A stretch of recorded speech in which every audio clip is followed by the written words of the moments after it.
All right, Section 2, the Second Continental Congress. On May 10, 1775, important leaders all met in Philadelphia for the Second Continental Congress. You had George Washington, John Adams, Ben Franklin, and 65 other delegates all took part in this Congress. They came from all 13 colonies, and they were soon acting as the new government.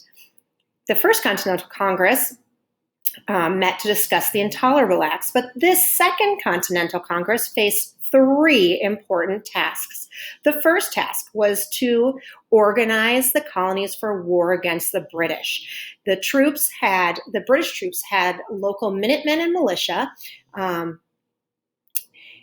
and there were battles that had taken place in Lexington and Concord already. Congress knew that these colonies needed a more organized military to fight the powerful British forces. So the Second Continental Congress created the Continental Army and Navy. The second task, a much needed task, was to decide who should lead this new army. They quickly decided on the very strong soldier and leader, George Washington. Their third and hardest task was to decide whether or not to declare independence from Great Britain.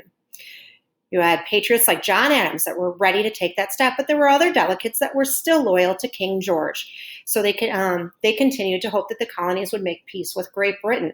The meeting at the Second Continental Congress was not a quiet meeting. This was a meeting that had a lot of opinions, a lot of arguing, and a lot of commotion as delegates tried to wrap their heads around these three and very important roles or tasks and how to go about accomplishing them.